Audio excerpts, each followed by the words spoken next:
Bom dia a todos, sejam todos muito bem-vindos. Bom dia. Bom dia a todos. Eu sou o Reinaldo Megna, presidente executivo da BIARB e do Sindibor, diretor executivo da Aresp. Essa é a nossa terceira reunião de 2025 da Comissão de Estudos Tributários e Fiscais, que tem a honra de contar com a coordenação de dois escritórios importantes de advocacia aqui do nosso estado de São Paulo.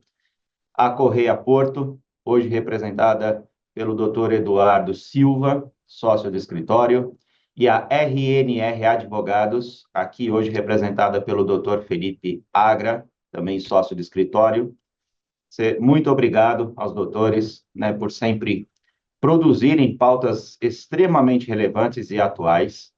Falávamos aqui na preparatória da reunião que hoje saberemos aí sobre mais um edital da parte federal de transação tributária. Eu nem sabia, é uma novidade de abril, super quentinha, e é interessante da gente saber, ainda quem não esteja com assuntos para tratar em âmbito de transação tributária, é muito importante saber o que o governo anda fazendo com o tributo, porque isso não deixa de ser uma variável concorrencial. É muito importante avaliar também dessa forma, né? Pois bem, temos aqui hoje também a participação, representando a nossa diretoria da BIAR do Sindibor, Edman Martins, que não sei se está nos ouvindo, mas Edman, obrigado pela participação aqui online. O Edman, ele é CEO da Realflex, Realmix, empresas associadas aqui do nosso conglomerado, a BIARB Sindibor. E a todos que estão aqui com a gente, não vou nominá-lo um por um, que senão a reunião acaba e eu não vou terminar, mas sejam todos muito bem-vindos mais uma vez. Pauta de hoje, nós temos aqui Constituição de Crédito Tributário na apuração assistida de IBS e CBS. Dr. Felipe Agra, pela RNR Advogados, vai falar sobre isso para a gente. Na sequência, ele segue com o tema o novo edital de transação tributária, promulgado pela Procuradoria-Geral da Fazenda Nacional. E, na sequência, Dr. Eduardo Silva, pela Correia Porto, vai falar para a gente sobre considerações sobre as mudanças no Imposto de Renda Pessoa Física 2025. E, na sequência, ele apresentará o tema STJ e o tema 1090, eficácia dos equipamentos de EPI na eliminação de riscos no ambiente de trabalho e respectivos impactos fiscais. Esse tema é ardido, esse tema é polêmico. Meu Deus do céu, vamos ver o que ele vai trazer para a gente aí de novidades sobre isso. Pois bem, sem mais delongas, eu vou passar aqui a palavra para o Dr. Felipe, e lembrando a todos, por favor, utilizem microfone, chat, para participar, enviando perguntas, comentários, críticas, sugestões, inclusive ao longo da reunião e ou a qualquer tempo, como sabem, seja por e-mail ou pelo grupo lá nosso do WhatsApp, sugiram pautas. Em que pese os advogados aqui mapearem sempre o ambiente jurídico para escolherem pautas para trazer a vocês, pode ser que exista algo que seja mais urgente para alguma das empresas nossas associadas, que passa ao largo do radar dos nossos advogados. Então, por favor, sempre sugiram pautas para as nossas reuniões. Ao término das exposições, eu vou pedir ao nosso time que interrompam as gravações para que nós tenhamos aquele momento de liberdade de vocês, quem não assim desejou, fazer uso da palavra enquanto o microfone, a gravação estivesse correndo, possa fazer com o microfone, a gravação desligada. Então, ao término de cada apresentação, Eli, nossa secretária executiva aqui também, muito obrigado. Por favor, coordene aí o start-stop da gravação. Uma boa reunião a todos. Doutor Felipe, a palavra está contigo. Primeiramente, bom dia, Reinaldo, bom dia, doutor Eduardo, bom dia, Eli. Agradeço a apresentação e vamos começar a nossa apresentação para conseguir aí fazer o tempo fluir tranquilamente. Então, como o Reinaldo falou, me compete hoje a falar um pouco sobre essa questão, mais uma pauta relacionada à reforma tributária, que é com relação à apuração assistida do IBS e do CBS pela própria comissão gestora da reforma tributária. E também falar um pouco sobre o novo edital promulgado pela Procuradoria. Ele foi publicado agora no dia 3, se não me engano, de abril, e ele traz aí algumas oportunidades que, dependendo do contribuinte, pode ser bem interessante. Iniciando sobre a questão do crédito, da apuração de crédito tributário assistida do IBS e do CBS, como todos sabem, a reforma tributária ainda está engateando, muito embora já esteja aí entrando no vapor, né? Foi promulgada há pouco tempo, agora em 2025, a Lei Complementar 214, onde foi instituído o IBS, o CBS, o Comitê Gestor, e já trouxe aí para a gente algumas novidades, muito embora essas novidades ainda estejam meio que nebulosas de como isso vai funcionar na prática, a gente já consegue tirar algumas coisas da própria legislação, que é uma legislação bem extensa e que traz bastante coisa para dar esse start na questão da reforma tributária.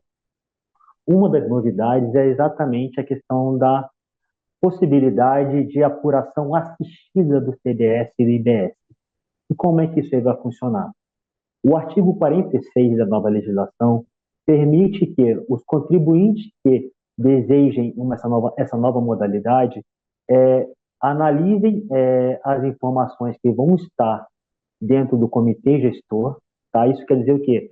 O fornecedor, quando ele te vender ao contribuinte insumos ou algum produto para revenda, ele vai informar para a Receita Federal todas aquelas informações relacionadas àqueles créditos, aos impostos recolhidos, aos produtos que estão sendo comercializados, e na hora que dá a entrada dessa questão na empresa, essas informações também serão analisadas e serão apresentadas para a Receita Federal. Então, quando isso ocorre, a Receita Federal, de forma automática, ela vai fazer um encontro de informações, verificando os valores que foram recolhidos e créditos tributários em razão da não cumulatividade dos impostos que ocorreu na etapa anterior, vai verificar o quanto seria devido nessa etapa posterior, vai efetuar o encontro dessas informações, verificando o crédito e o débito, e vai informar para o contribuinte que ele possui ali um saldo devedor a recolher do imposto, ou se ele não possui saldo nenhum. Isso é, que nesse encontro de informações, o que foi recolhido na etapa anterior acabou sendo o suficiente para poder abater integralmente o imposto na etapa posterior. Aquela velha questão da não cumulatividade, o que foi recolhido antes, pega esse valor e abate do imposto que seria recolhido na etapa posterior. E o contribuinte só vai recolher esse saldo. Então, essa possibilidade que está sendo implementada agora com a reforma tributária possibilita que os contribuintes verifiquem essas informações e, estando de acordo com o que a Receita Federal está apresentando, isso é, com os valores que estão ali sendo apresentados, eles efetuem uma aprovação disso e acabem recolhendo o imposto devido, ou então não precisa recolher nada. Todavia, essa questão merece uma certa observação, um certo cuidado ao se realizar essa questão. Por quê? A partir do momento que o contribuinte, isso está no parágrafo 1º, a partir do momento que o contribuinte ele verifica essas informações e ele dá o ok dele para essa apuração assistida, ele está automaticamente confessando aquele débito. Isso é, ele está se falando assim, eu devo esse débito, então eu devo recolhê-lo. Então, deve-se tomar cuidado, por quê? Porque se a informação ali estiver divergente, não estiver, você depois verificar que há algum erro nessas informações ali prestadas, não haverá possibilidade de corrigi-las. Então, essa correção ela deve ser feita antecipadamente ao ok. Depois que der o ok, não tem a possibilidade de corrigir. Então, se você verificar que você realmente deve você dá o ok confessando aquele débito, não haverá possibilidade de corrigi-lo. Então, essa análise deve ser feita de forma preliminar. E uma vez verificada a necessidade de efetuar qualquer alteração, qualquer correção nas informações que a Receita Federal está te passando, essas informações e essas alterações deverão ser realizadas no próprio relatório fornecido pela Receita Federal, não será possível efetuar uma apuração do zero, uma vez que você optou pela apuração assistida. Então, assim, se você optou pela apuração assistida, você não poder fazer a operação do zero. As alterações que se façam necessárias para poder fazer uma aplicação correta do tributo a ser recolhido deverão ser realizadas no próprio relatório, nas informações precisadas pela Receita Federal. Então, assim, você não poderá fazer uma apuração do zero, tá? Então, assim, toda essa questão de verificação das informações que estão ali sendo apresentadas pela Receita Federal devem ser realizadas de forma muito cuidadosa, porque, como eu volto a repetir, uma vez que for aprovado esses valores, não será possível efetuar a correção. O contribuinte estará se declarando como devedor, estará assumindo aquele débito e deverá recolhê-lo. Então, assim, deve ser verificado se o crédito, o valor imposto recolhido na etapa anterior foi realmente recolhido, esses valores estão sendo colocados no abatimento de contas, e se as informações que o seu fornecedor aplicou e forneceu pela Receita Federal estão corretas, tá? Porque isso também pode ser perigoso. Se você verifica e você não percebe que, às vezes, uma informação foi prestada de forma equivocada pelo fornecedor, a Receita Federal ela não vai considerar aquele crédito e aquela informação não será utilizada para abater o imposto a ser recolhido por vocês. Então, todas essas questões devem ser tomado todo o cuidado para que não ocorram aí divergência dessas informações e, assim, seja realizado realmente uma apuração correta do imposto a ser recolhido. Então, assim, o IBS e o ICBS, eles têm realmente essa facilidade. A apuração assistida, eles fizeram essa questão como uma forma de facilitar o contribuinte para que ocorra um abatimento de contas de forma mais célere, de forma mais acertada, tá? Com base na Receita Federal e com base no fato de que não haverão problemas. Contudo, todas essas questões devem ser realizadas com todo cuidado. Deve ser feito o planejamento tributário de uma forma especializada e específica para que não ocorram divergências nessas questões, porque uma vez optado pela apuração assistida do crédito de IBS e CBS, uma vez optado pela essa modalidade, não será possível efetuar qualquer alteração caso o contribuinte dê o ok dele para aquelas informações da Receita Federal. E uma vez que for feita essa questão, isso será considerado como uma confissão. Deu o ok, eu estou confessando, então eu devo. Então, antes de dar o ok, efetuando essa opção pela apuração assistida, deve ser analisado todas as informações que estão ali constantes, aquelas informações que foram apresentadas pelo seu fornecedor e as suas informações, verificando se tudo está de acordo ali com as normas da Receita Federal, se todas as informações, todos os produtos estão sendo colocados de forma correta, para que isso não ocorra uma confissão de dívida posterior. E, uma vez verificando essa divergência, tanto no fornecedor como na sua própria contabilidade, você deve acionar o seu contador para que sejam operadas, feitas as correções, bem como seja acionado o fornecedor para que ele efetue as alterações devidas na contabilidade dele, efetuando os lançamentos devidos de forma correta nas notas fiscais, nas obrigações acessórias, para que os créditos que foram decorrentes da apuração efetuada por eles sejam reaproveitados na sua etapa e seja efetuado esse encontro de crédito e débito, isso é, o valor que foi pago anteriormente seja utilizado para abater o valor que vai ser recolhido por vocês e efetue de forma correta a não cumulatividade e o saldo a ser recolhido nessa etapa que vocês vão ter que pagar. Então, assim, reforçamos que todas essas questões sejam realizadas com todo cuidado, muito embora ainda seja uma questão que ainda está engatinhando, como para poder tomar esse conhecimento, uma vez que for feita essa opção, verifique com seu advogado, verifique com seu contador se está tudo de acordo com a legislação, se está tudo correto, porque, volto a repetir, efetuando a apuração e assistida e dando o ok de vocês, a concordância de vocês nessas informações que constam na Receita Federal, estarão assumindo aquele débito, estarão confessando aquele débito. É uma coisa bem parecida com relação ao parcelamento. A partir do momento que você faz o parcelamento, você confessa aquele débito. Então, nesse caso, será a mesma lógica. Uma vez que optar pela apuração assistida e você está dando ok, aquele saldo que a Receita Federal está te cobrando, com base nessa apuração assistida, você estará confessando esses valores. Então, assim, tenham todo o cuidado principalmente nessa fase de adaptação da reforma tributária. Ali tem muitos mecanismos que podem ser facilitadores na apuração, mas que devem ser tomados cuidado com essas pequenas nuances. Verificar se foi feito realmente a coleta dessas informações de forma correta. Existe uma questão também aí que a Receita Federal ela estaria fornecendo esse creditamento apenas se fosse efetivamente recolhido esse imposto na etapa anterior. Então, também existe essa discussão aí com relação aos créditos, com relação à não cumulatividade. Então, assim, deve ser tomado todo o cuidado nesse encontro de informações quando se tratar da apuração assistida.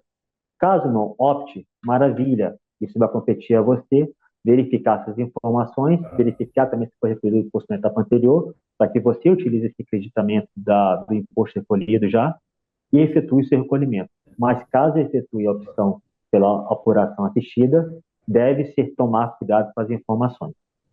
Então, seria basicamente isso em relação à questão da apuração assistida do IBS e do CBS. É uma coisa que ainda está muito no começo, ainda está muito aí, está com um manto em cima dela, não está de forma muito clara, mas algumas coisas a gente já pode extrair dessas informações.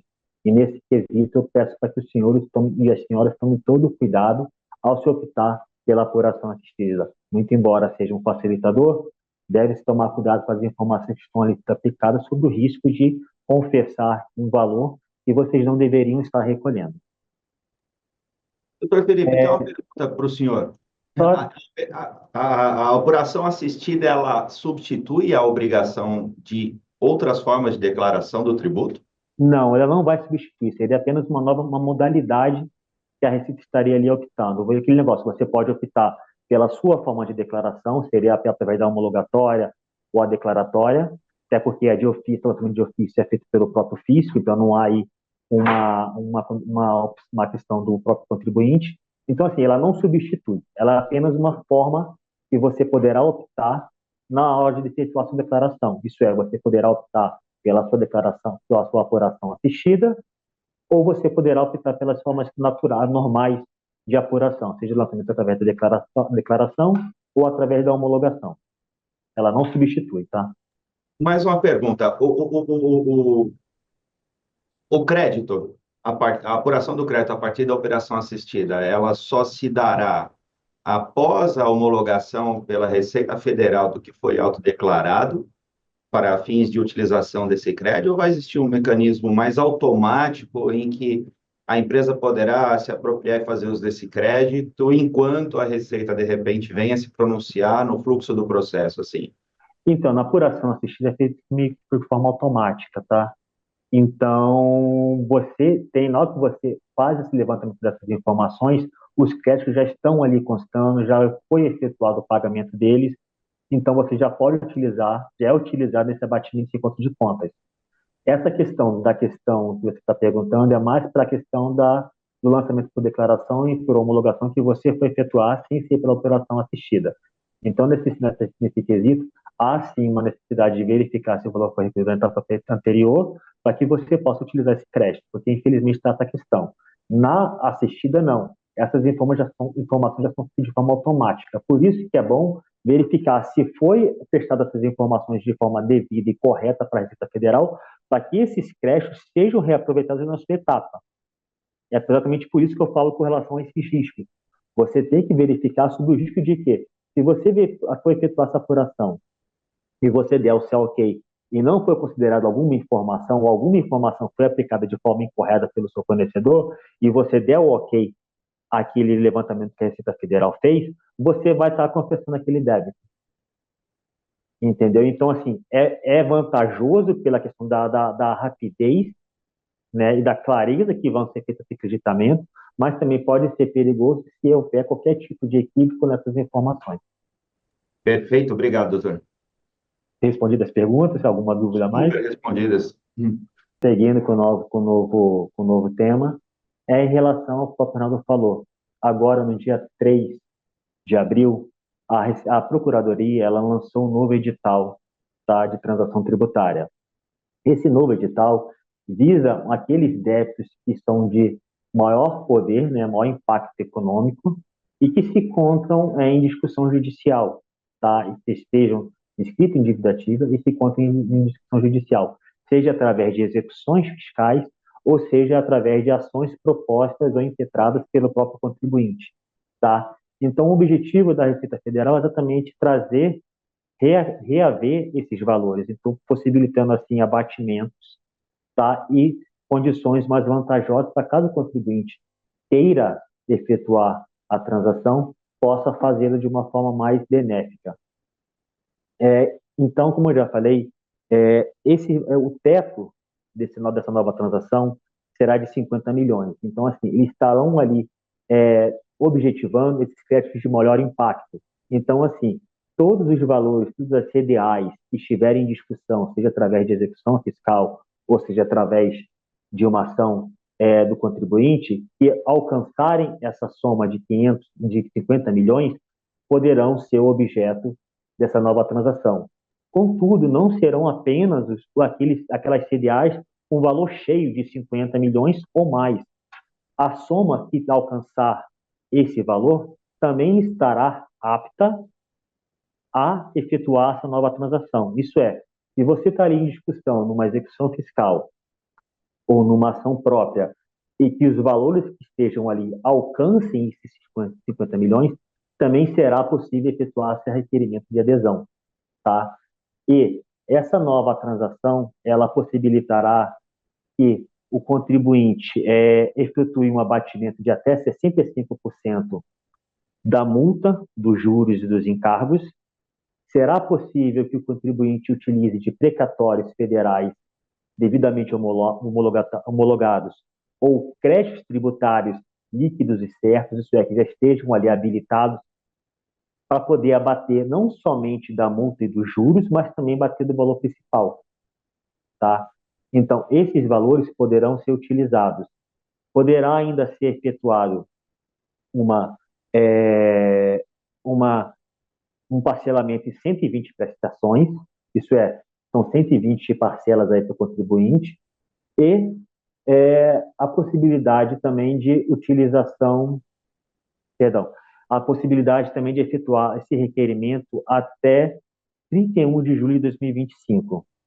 Então, assim, os benefícios serão a concessão de 65% para abatimento de multa, juros e encargos, a possibilidade de efetuar uma parcelamento em 120 parcelas, a possibilidade de utilizar precatórios federais e créditos tributários devidamente homologados para abatimento não somente do multa e juros e encargos, mas também para abatimento do valor principal, e será possibilitada a flexibilização de liberação ou substituição de possíveis valores ou bens que estejam garantindo esses valores na ação judicial. Isso é, se na execução fiscal foi ofertado um bem em garantia, você terá a flexibilidade de utilizá-lo, de substituí-lo ou liberá-los, tá? Isso com relação a bens imóveis e bens móveis, sem contar a parte de valor monetário. Então, você poderá efetuar essa liberação ou fazer essa substituição. Contudo, existe uma questão aí que pode ser um pouquinho desvantajosa ao contribuinte quando a gente fala de garantia em dinheiro, tá? A nossa nova portaria, ela traz a informação de que as garantias efetuadas em dinheiro, em juízo, serão utilizadas para poder abater o valor da transação. Isso é, por uma perspectiva, isso pode ser vantajoso, porque você utiliza aquele bloco que já está ali bloqueado, atualizado com juros, para poder abater na própria transação. Contudo, você não terá a possibilidade de tentar efetuar a liberação desses valores. Esses valores serão integralmente convertidos em prol da transação a ser realizada, tá? como eu falei, só serão possíveis de efetuar essa transação aqueles créditos que se encontrem em discussão judicial, se encontrem suspensos em razão de uma determinação judicial, ou se encontrem ali em alguma fase de discussão. Então, assim, os valores e os débitos que não alcancem o teto de 50 milhões ou que não se encontrem em discussão judicial, seja garantido, seja em suspenso por decisão, ou se encontrem na fase de debate, não serão passíveis de efetuar esse requerimento. E esse requerimento será efetuado através do Regularize, onde o contribuinte precisará apresentar esse requerimento, terá uma adesão automática e deverá apresentar todas as informações em relação a esses valores, não somente informar as CDAs, informar os débitos, mas também informar se existem precatórios a efetuar abatimento, se existem créditos tributários e se tem interesse em efetuar alguma substituição dos bens que se contam garantidos aí em sede judicial. Seria basicamente essa questão, tá, com relação à transação tributária, que foi promulgada agora há pouco tempo. Isso pode ser bastante vantajoso se você possui aí um crédito que alcança a monta de 50 milhões, em decorrência de multas, juros e encargos. Então, assim, você efetuar um abatimento desses valores pode ser bastante vantajoso de acordo com a vontade da empresa.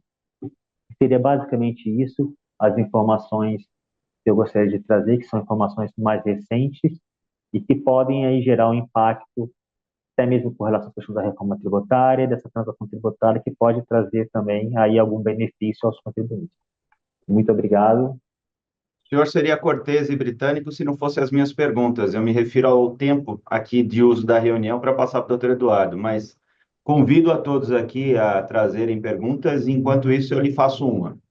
Claro. Que é a seguinte, quem aderiu aos editais anteriores, a primeira pergunta é se pode migrar para este, em que pese, se eu não estou errado, lá no primeiro edital havia até 100% de desconto de multa e juros, se eu não estou errado. Na transação individual, era uma questão de trato por alfaiataria, cada caso um caso, mas eu não me recordo quanto que poderia elastecer essa condição de multa e juros. Eu estou dizendo isso porque agora nós estamos falando em 65% e 120 parcelas. Se não me engano, lá na primeira era 140, 145 parcelas. Então, óbvio, quem aderiu à primeira não teria sentido algum de agora aderir a esse edital. Então, a primeira pergunta é isso. Em que pese eu não me lembrar se os editais anteriores tinham alguma condição menos favorável que esta, em existindo, se pode migrar para a próxima, é a primeira pergunta. A segunda pergunta é se teve empresa que não aderiu, que configurava estas condições da atual, se ela tem algum tipo de impedimento de elegibilidade em relação à adesão agora, porque ela foi, digamos, acionada a aderir às anteriores, ela foi provocada pela PGFN, não se apresentou, e agora, se isso causa algum tipo de impedimento. E a terceira pergunta seria se na hipótese de possibilidade de migrar, de alguém que tenha feito transação individual e as condições não forem tão favoráveis quanto esse edital, também, se é possível que se faça a migração para o novo programa. E podendo, quais seriam aí os riscos ou orientações de cautela nesse tipo de migração?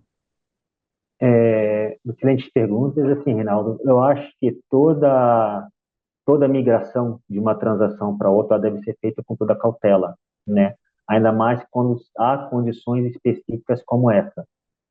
Nesse edital, ele não traz nenhuma ressalva ali às transações anteriores. Então, assim, permite que você efetue a,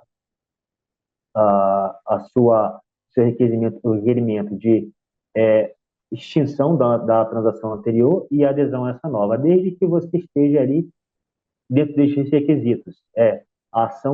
Esse débito se encontre em ação judicial, se encontre aí em uma execução fiscal, porque muitas vezes a gente tem aí contribuintes que, muito embora se encontre em transação, aquele débito já foi executado, então assim, a execução está suspensa.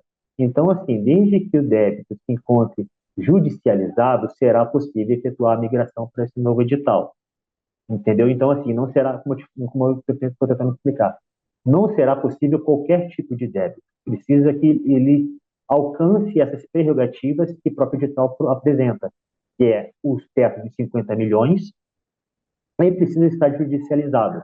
Isso é, precisa ser base de uma ação de mandado de segurança, ou uma ação declaratória, uma ação anulatória, ou se é com base numa execução fiscal. Então, assim, não há nenhum impedimento que você desista da transação anterior e efetue a nova transação. Contudo, deve ser tomado cuidado, exatamente como você lembrou, os antigos editais, eles apresentavam aí um pedágio, acho que se não me engano foi até o tema que eu apresentei na apresentação anterior, que era esse pedágio de 2 anos para que você efetuasse uma nova transação. Contudo, esse pedágio, ele é aplicado àqueles contribuintes que deixaram de recolher, né? Isso aí é bem claro. Isso não se aplicaria, em tese, aos contribuintes que preferiram poder desistir dessa transação anterior e aderir a uma nova.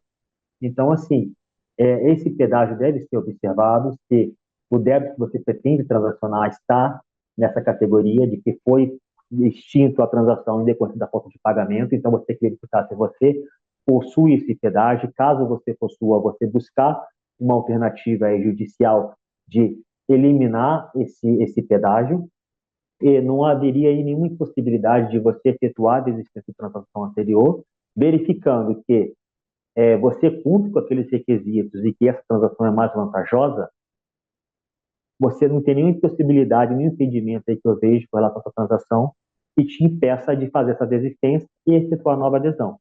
Contudo, como você mesmo lembrou, deve ser verificado se vale realmente apenas, até mesmo com relação ao que você já pagou. Se você já está bem à frente, tem que verificar que se você efetuar a desistência, você vai recomeçar do zero, tá? E outra, esse débito, mesmo depois do abatimento do que já foi pago, vai estar cumprindo com os requisitos? Isso é, ele é decorrente de uma ação judicial e ele está alcançando esse teto de 50 milhões? Entendeu? Isso tudo deve ser observado, porque muitas vezes a transação, ela, no decorrer das parcelas, essas parcelas vão aumentando, e às vezes tem um disparate de uma parcela para outra muito grande. Existem clientes aqui do nosso escritório que têm efetuando a transação, vem efetuando um pagamento mensal de 100 mil. Só que no final desse ano, a parcela de 100 mil vai para 700. Então, assim, é um baque muito forte no caixa da empresa. Então, isso assim, é possível efetuar essa nova transação, desde que você verifique que os quesitos para que você efetue a transação estão ali sendo cumpridos. Não efetue a solicitação de extinção de saída de uma transação se você verificar que seu débito não vai estar de acordo com esse novo edital. Porque você corre o risco de ter se solicitar essa desistência da transação anterior e na hora que você for efetuar um novo requerimento, esse requerimento é negado, exatamente porque você não estaria ali cumprindo os requisitos, o quais sejam o teto de 50 milhões e que esse valor seja judicializado, entendeu? Eu não sei se foram todas as perguntas aí que você questionou. Tá perfeito e te agradeço, super bem respondidas. Mas eu, fazendo já uma ponte com o doutor Eduardo, deixaria para vocês dois uma pergunta. Por esses dias, eu vi no noticiário, mas não me recordo exatamente como que se deu o assunto, sobre julgamento atinente à definição sobre devedor contumaz. Estou correto em dizer que esse tema foi pautado aí em alguma instância do judiciário? E se sim, teve já alguma decisão? Porque, se eu não estou errado, eu ouvi algo muito absurdo, do tipo, 3 meses inadimplentes já configuraria isso, alguma coisa assim muito, muito austero.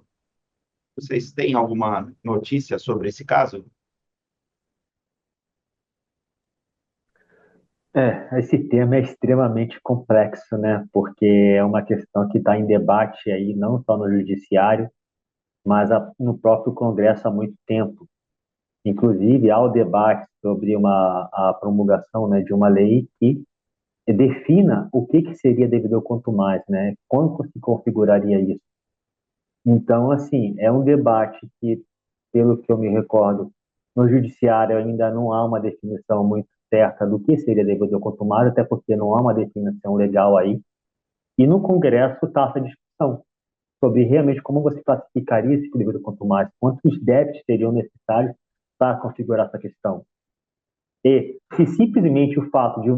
Porque, assim, você tem que levar em consideração, nesse tipo de quesito, é o seguinte, o contribuinte, ele está deixando de contribuir aí por um período, por razão de necessidade, né? Porque pode ocorrer, você está passando por um período aí de queda de faturamento, e muitas vezes esse período não vai ser 3 meses, pode ser muito mais até que você volte a se recuperar, e quando acontece esse tipo de situação, a primeira coisa que muitos contribuintes fazem é realmente paralisar o recolhimento de tributo para poder priorizar a parte operacional, não só de pagamento de folha, mas também fazer com que o caixa gire. Então, assim, você levar em consideração uma classificação de devedor quanto mais apenas com relação a 3 ou 4 parcelas é muito temerário, porque você precisa verificar as condições daquele contribuinte. Então, é um quesito que realmente está muito em discussão aí no Judiciário e no próprio Congresso. Não sei se o doutor Eduardo tem mais alguma coisa a acrescentar ou... Acho que, assim, julgamento recente, eu desconheço, viu, Eu Reinaldo? também, também sincero. Até me comprometo a dar uma pesquisada aqui. O que a gente vê bastante é o seguinte: existem definições próprias de cada fisco. O fisco de São Paulo mesmo tem uma definição do que seria devedor contumaz para fins de concessão de novos parcelamentos e adesão a transações. Não existe uma jurisprudência pacificada sobre o que é isso. Salvo engano, aqui mesmo na nossa comissão, eu fiz uma apresentação no ano passado que, juntamente com os projetos de lei da reforma tributária, surgiu o PL 15, que é o PL 15 de 2024, justamente para conceituar legalmente o que é a figura do devedor contumaz. E não existe, não, enfim, esse projeto está em andamento ainda, e essa é uma dinâmica, uma temática conflituosa, tanto para contribuinte quanto para a Procuradoria. Na semana retrasada, nós estivemos na Procuradoria da Fazenda Nacional, os procuradores trouxeram esse mesmo ponto. Não existe uma definição do que é devedor contumaz. Então, o que acaba acontecendo? Os fiscos editam ali portarias, resoluções internas para tentar caracterizar o devedor contumaz. Isso não é ali não tem respaldo legal, justamente por não ter ali uma definição concreta. Isso acaba indo para o judicial, e no judicial, enfim, acaba podendo vir um pouco de tudo. E a discussão, ela acaba, é até interessante até, porque muitas vezes ela chega num ponto um pouco paradoxal, né? Então, assim, o fisco, ele nega um parcelamento, nega uma transação, porque a empresa, ela é considerada devedor contumaz. Isso acontece muito no estado de São Paulo. E aí, por outro lado, a empresa fala, tudo bem, mas se o fisco não me autorizar um parcelamento, uma transação, aí que eu vou continuar devendo mesmo. Então, eu preciso de um fôlego nesse sentido. Mas não existe uma definição. Eu me comprometo a pesquisar, desconheço qualquer julgamento nesse sentido, mas teve um projeto de lei de 2022 que acabou sendo suplantado pelo PL 15 de 2024, que está em andamento, justamente para conceituar essa figura. Eu encontrei aqui, eu dei uma googolzada enquanto vocês falavam, e está no site do Senado que no dia 9 de abril, a Comissão de Constituição e Justiça aprovou um projeto que é justamente o que o doutor comentou agora, que é o projeto de lei PLP 164/2022. E aí traz aqui a seguinte condição, que o não recolhimento de tributo por 4 períodos consecutivos ou 6 alternados trará esta configuração da qualidade de devedor contumaz ou débitos condição combinada, né? Débitos que atingirem, que ultrapassar 15 milhões ou 30% do faturamento anual da empresa. E esse ou, a gente entende que vai pegar qualquer empresa, né? Porque aí não restringe valor mínimo, né? Perdão, Exato. desde que o valor seja igual ou superior a 1 milhão, tá? Então, tá aí a informação e a tramitação que se deu nesse projeto de 2022, o que ocorreu no dia 9/4. Então, Dá uma olhada nisso com mais calma. Mas até então, até onde eu estava sabendo, eles estavam o 15 muito mais atualizado, porque ele já também trazia já os próprios conceitos alinhados à reforma tributária. Eles estavam tramitando nesse sentido.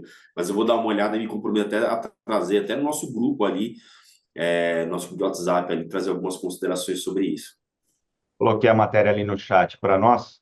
E obrigado aí pela atualização. Esse é um assunto sensível, porque 4 parcelas é algo que pode acontecer com qualquer empresa que passar por um momento ali, né, de problema de fluxo de caixa. Então, acho que eles estão restringindo, tornando a condição muito punitiva, né? E não sei bem ao certo, mas se for o caso, começarmos a nos posicionarmos perante ao Senado em relação à matéria, né? Muito bem. Perfeito. Consumimos um tempasso aqui da apresentação do doutor Eduardo. Eu vou convidar a todos a ficarmos juntos aqui até 10h15 para poder dar os 30 minutos aí para o doutor Eduardo apresentar os 2 temas que são extremamente relevantes, se todos me permitem aí, o convite. Doutor Eduardo, doutor Felipe, muito obrigado, né? Passando aqui rapidinho para o doutor Eduardo trazer o terceiro e o quarto tema, por favor, ainda que gripado, né? Eu sei que não vai ser fácil, mas agradecemos duplamente aí o esforço, doutor Eduardo. Imagina. Não, fica tranquilo, tá tudo certo. Prometo aqui ser mais cauteloso com relação ao tema. Bom, o nosso primeiro tema, eu vou me permitir inverter, até porque as notícias que eu tinha trazido para imposto de renda de 2025 são muito mais notas, né, muito mais migalhas do que efetivamente alguma ponderação específica de discussão. Então, como era um tema um pouco mais denso a questão dos EPIs, eu optei por trazer agora. E aí uma questão muito interessante, por que esse tema está sendo trazido nessa Comissão de Assuntos Fiscais e Tributários e não na Comissão de Gestão, Gente e Previdenciária? Porque essa discussão ela tem um impacto direto para fins das contribuições ao RAT. Tempos atrás, nós fizemos uma apresentação, inclusive tivemos um evento excelente na sede do Cindboard, tratando do tema.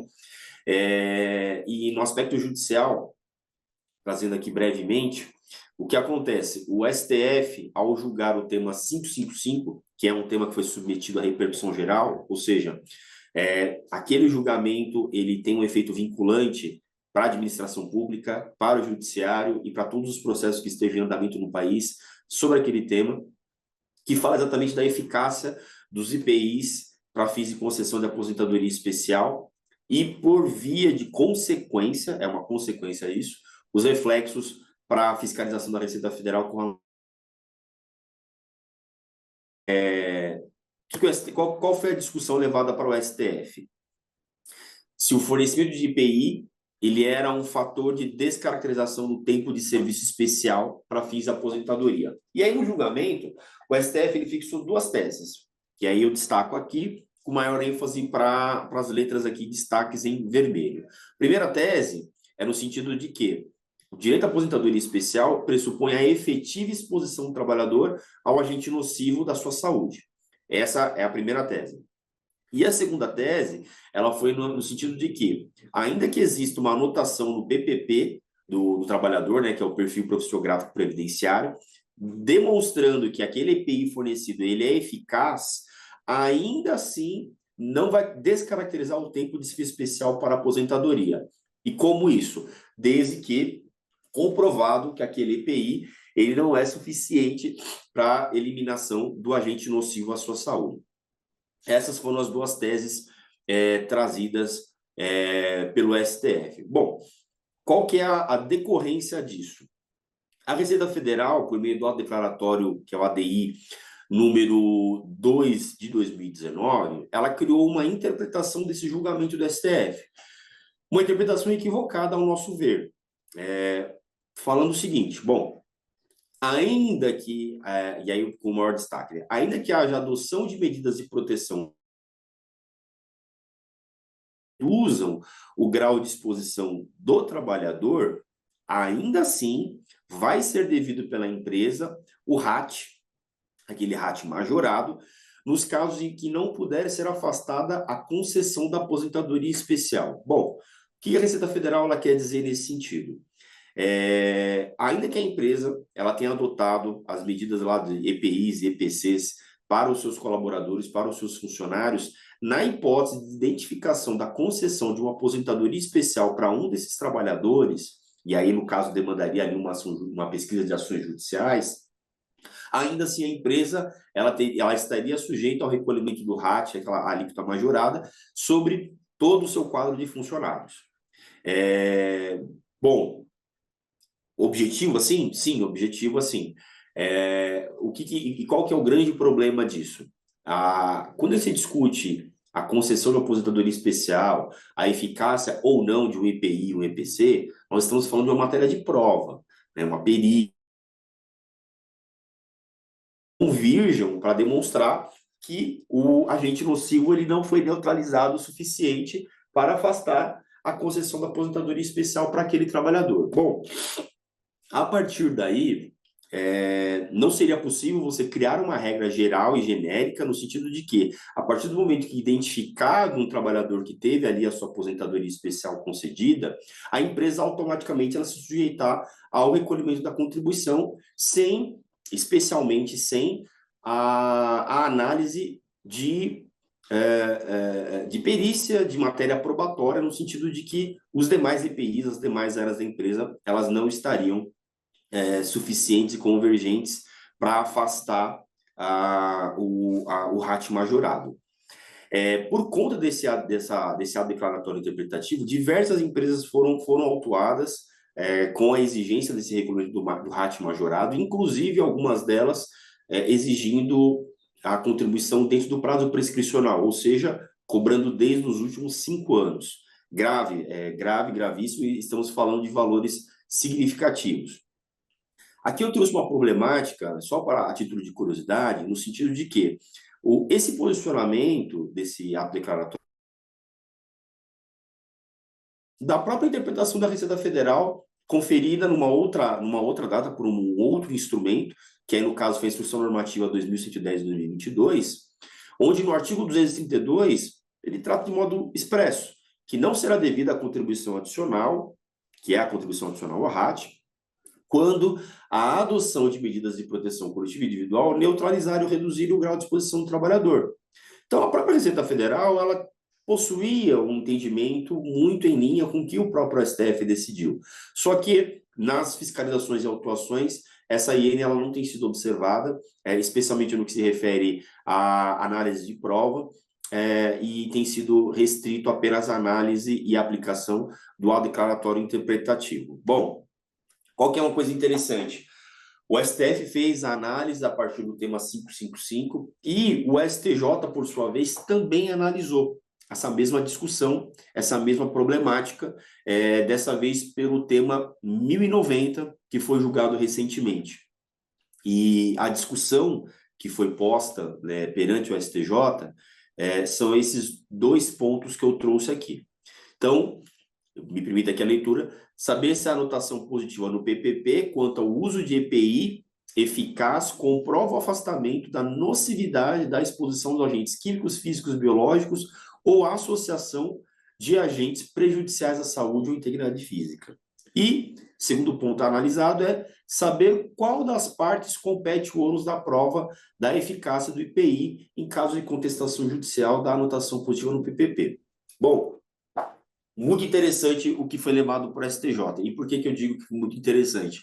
Porque comparado com o que o STF decidiu, o STJ trouxe ali uma posição mais interessante para as empresas, digamos assim, embora não tenha trazido nada de forma evidente e expressa, permite a compreensão de que não é tão simples, tal como a Receita Federal vem entendido. Por quê? Bom, essas foram as 2 questões trazidas para julgamento e, a partir disso, 3 teses foram firmadas. A primeira delas, que a informação do PPP, ela descaracteriza, em princípio, o tempo especial. Então, havendo ali uma anotação no PPP do funcionário, informando que aquele EPI ele é eficaz, a princípio está descaracterizado a concessão da aposentadoria especial. Isso é ótimo, embora tenha trazido essa ressalvada as hipóteses excepcionais, que não ficou claro ainda, né? É importante dizer que esse tema ele é tão recente que o próprio acórdão do julgamento ainda não está disponível. Mas trouxe essa hipótese excepcional, e aqui muito próximo do que o STF decidiu, né? Então, ressalvadas as hipóteses excepcionais, nas quais, mesmo diante da comprovada proteção, o direito à contagem especial é reconhecida. E por que trouxe essa questão excepcional aqui? Porque ainda que exista lá a anotação no PPP, se ficar comprovado que aquela proteção ela não foi suficiente e conclui-se pela possibilidade da concessão da aposentadoria especial, isso entraria nessa ressalva no sentido de afastar o que foi mencionado ali no PPP, o que foi informado no PPP, e concedida a aposentadoria especial para o funcionário. E aqui, esse, ao nosso ver, é o ponto principal da discussão, é a segunda tese, no sentido de que, diferentemente do que a gente observa muito nos aspectos trabalhistas, principalmente, é que vai caber ao autor da ação, muitas vezes, para não dizer todas as vezes, o próprio funcionário, né, o ônus de comprovar, o ônus da prova de que aquele EPI, aquele EPC, ele não é suficiente para neutralizar ou reduzir o ruído suficiente para descaracterizar a concessão da aposentadoria especial. Isso é ótimo, já que trouxe para o trabalhador a necessidade de comprovar que aquela anotação do PPP e aqueles EPIs fornecidos pela empresa, eles não são suficientes. E aqui tem um trechinho aqui que é a terceira tese. E aqui no final, que é a terceira tese, é só no sentido de que, na presença de dúvidas ou divergência, a conclusão ela vai se dar de modo favorável ao autor. Então, se a valoração da prova concluir pela presença de divergência ou de dúvida sobre a real eficácia do IPI, a conclusão deverá ser favorável ao autor. Essa terceira tese é algo que não nos surpreende, na verdade muito característico do direito brasileiro nessas ações que discutem hipossuficiência, né, questões consumeristas, trabalhistas, previdenciárias, no sentido de, na presença de dúvida, julga-se favorável ao trabalhador. E aqui, só fazendo aqui um bate-bola rapidinho, quando a gente compara a discussão do tema 1090 com o tema 555, o que nós temos aqui de convergente que é muito interessante? Bom, em ambas as discussões, a gente pode concluir que o direito à aposentadoria especial, ela imprescinde da efetiva exposição do trabalhador ao agente nocivo da saúde. Isso vai em linha com a primeira tese que o STF decidiu, assim como com a primeira tese que o STJ decidiu, no sentido de que a informação do PPP, em princípio, descaracteriza o tempo especial. Então, temos aqui duas convergências aqui, e isso é muito interessante. A segunda delas é que, ainda que conste ali no PPP a eficácia do EPI, ela estaria descartada, ela estaria descaracterizada caso se comprove que aquele EPI ele não foi suficiente. Isso é o que o STF decidiu, e o que o STJ também decidiu, se nós analisarmos também pela primeira tese que foi formada, no sentido de que descaracteriza, em princípio, o tempo especial, ressalvadas as hipóteses excepcionais. Bom, qual que é me permita falar, né? Qual que é a cereja do bolo, então, de ambas as discussões? Diferentemente do STF, o STJ deixou expresso no entendimento de que o ônus da prova cabe ao autor. O ônus da prova vai caber ao funcionário. Então, essa situação por si só tende a diminuir um pouco a quantidade de ações que venham a ser ajuizadas, especialmente diante de custos, e especialmente diante de discussões, porque não é uma prova tão simples de se fazer, assim como permite uma maior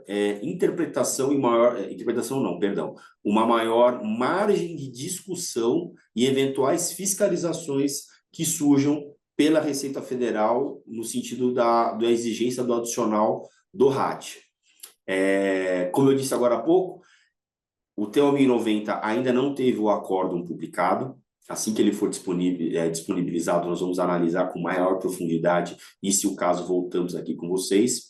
Mas esse é um tema muito interessante. De certa forma, nós identificamos convergência entre os tribunais superiores, STJ e STF, e acreditamos, aí vamos torcer, e aí, se for o caso, Reinaldo, nós nos colocamos à disposição para sentarmos juntos, aumentarmos ali o movimento junto à Fiesp, às demais entidades patronais, para discutirmos o projeto de lei que está em andamento, que trata exatamente da regulamentação da concessão de aposentadoria especial. Tudo isso serão formas de mitigar e de melhor esclarecer as autuações da Receita Federal em relação ao adicional do RAT. Então, nós estamos falando aqui de um tema híbrido, né? Um tema que tem um viés tanto fiscal tributário, quanto um viés previdenciário, e isso é fundamental. Até me coloque à disposição para levar esse tema também na nossa comissão de gente, tá, Reinaldo e Aline e Eli, desculpe. Perfeito. Com relação a esse tema, eram essas as considerações, de modo bem objetivo, até para não roubar mais o tempo ainda. E dou aqui prosseguimento e fico aqui à disposição para conversas, para esclarecimento de dúvidas. Mas em prosseguimento aqui, falando aqui algumas considerações sobre a mudança no RPF 2025, embora nós estejamos falando aqui numa comissão de empresas, né, uma comissão patronal, é inegável que essas questões envolvendo imposto de renda da pessoa física atingem a todos, e aqui eu tomei só a liberdade, especialmente porque nós já estamos no mês de início da entrega das declarações, de trazer aqui breves pílulas sobre o que mudou nessa declaração desse ano. Então, aqui, de maneira muito objetiva, houve um aumento do valor dos rendimentos tributáveis, aumentou, a diferença é mínima, nós não estamos falando nem de R$2.000, se comparados com o IRPF 2024, então aumentou para 33.888 ano. Algumas novidades, no caso de atualização do valor dos imóveis, muitas pessoas, muitas empresas, eles vão atualizando o valor dos imóveis na declaração de imposto de renda. Então, haverá ali a indicação expressa, no caso dessa atualização do valor dos imóveis, com recolhimento do imposto sobre o ganho de capital. Diferentemente das declarações dos anos anteriores, nessa haverá ali o campo específico para indicação da existência de holding patrimonial, em nome da pessoa física, assim como de rendimentos e aplicações financeiras no exterior, lucros e dividendos de entidades controladas, submetidos a uma alíquota de 15%, ainda que o dinheiro permaneça no exterior. Essa discussão até então não existia. Quando eu falo que não existia, não é no sentido de que não era tributável, mas a discussão era de que a tributação incidiria somente no momento do resgate, da recuperação desses valores. Isso se aplica muito para offshore e trusts. O direito brasileiro não tem uma regulamentação, não tem uma definição jurídica do que seria uma trust, mas existe, né? Isso é muito utilizado no caso de investimentos estrangeiros. E aqui, no caso, ainda que não haja a remessa dos valores para o Brasil, nos termos da Lei 1475/2023, que trata exatamente dessa discussão, o contribuinte vai estar sujeito ali a uma alíquota de 15% sobre o resultado do período. Essa é uma novidade, até então não existia nas declarações anteriores, passa a existir e exigir na declaração desse ano. O fim da isenção da alienação de bens de até R$35.000 no exterior, então deixou de ter essa isenção, e novos campos para indicação da existência e propriedade de joias, vagas de garagem avulsa, leasing com opções de compra e outros mais. Isso é interessante. Aqui tem um aspecto muito mais regulatório e certamente com o tempo um viés fiscalizatório, já que tinha muitos contribuintes que deixavam de informar a existência de leasing, né? O leasing, diferentemente do financiamento, é uma compra parcelada que você faz, que o bem, compra entre aspas, tá? Que o bem não está no seu nome, né? O bem continua no nome da financeira. E muitos contribuintes entendiam que, olha, já que não está no meu nome, eu não tenho por que declarar. E no final do pagamento, você tinha ali a opção de compra, que é aí quando o bem era efetivamente transferido para o seu nome. Não havia ali essa obrigatoriedade, tanto que tem muitos contribuintes que trabalhavam dessa forma, né? Então, ao término de um leasing, iniciavam o outro e nunca acabavam mencionando. Então, agora, isso também é muito comum na aquisição de aeronaves também. Então, agora o leasing com opção de compra também passa a ser um campo obrigatório da declaração de imposto de renda, assim como a existência de joias. E aqui, só para finalizar, existe um projeto de lei, foi encaminhado um projeto de lei recentemente para o Senado, projeto de lei 1087 de 2025, que pretende trazer algumas alterações para fins de imposto de renda da pessoa física. No caso, trouxe aqui 3 pontos que, ao nosso juízo, seriam os pontos mais significativos para trazer aqui no nosso grupo, e seria a ampliação da faixa de isenção, passando para R$ 5.000 mensais, e a implantação de uma tributação mínima para contribuintes de alta renda. Nós sabemos que a questão da tributação de dividendos e lucros é uma realidade, isso cada vez mais tem sido pauta dos noticiários, cada vez mais latente, e por conta disso, esse projeto de lei, ele trata ali da possibilidade de criar-se ali uma progressividade de alíquotas, um escalonamento para aqueles contribuintes que considerados de alta renda, que tenham ali rendimentos que superem a R$600 mil ano. Então, nós estamos falando aí de uma média de R$50 mil por mês. Então, contribuintes que ganhariam até R$600 mil não teriam ali seria uma alíquota zero, 700 mil teria uma outra alíquota, 800 outra, e a partir de 1,2 bilhões de reais, uma alíquota fixa de 10%. Então, essa é umas ideias desse projeto de lei. E, por último, a tributação de dividendos aplicada na fonte. E aqui, no caso, isso é algo natural para nós, mas aqui nós estamos falando da tributação de dividendos aplicados na fonte, no caso de pagamento a pessoas físicas residentes no Brasil. Então, estamos falando de dividendos oriundos do exterior. Dividendos, lucros e remessas oriundas do exterior. Sempre que esses dividendos, superarem o valor de R$50 mil mensais. O projeto de lei é bem amplo, ele é bem extenso, mas de um modo muito objetivo, até para nós não fugirmos aqui da nossa pauta aqui de temas empresariais. Eram essas as breves considerações que nós gostaríamos de trazer, tanto com relação a esse projeto de lei, que ainda não há qualquer previsão de julgamento, quanto com relação às alterações na declaração de imposto de renda desse ano de 2025. É isso. Espero que não tenha aqui ultrapassado muito o tempo, e agradecer a todos mais uma vez, me colocar aqui à disposição.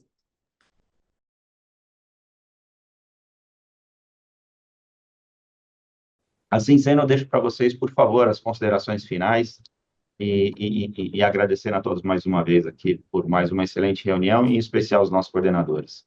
Doutor Felipe? Gostaria de agradecer aí, Reinaldo, a sua condução, o seu retorno, né? Ele também já conduziu na outra reunião, conduziu brilhantemente, também com uma condução brilhante. Agradeço a todos aí pelo comparecimento, pela oportunidade de passar as questões tributárias que tanto nos assolam aí diariamente. Desejo a todos aí um ótimo dia, um excelente feriado que está por vir, e muito obrigado. Perfeitamente. Bom, passo as palavras do Felipe as minhas, parabenizar o Reinaldo, a Eli, a Aline, enfim, toda a equipe de Cintibor pelo suporte e condução brilhantes, como sempre, preocupação com horário, perguntas sempre muito pontuais.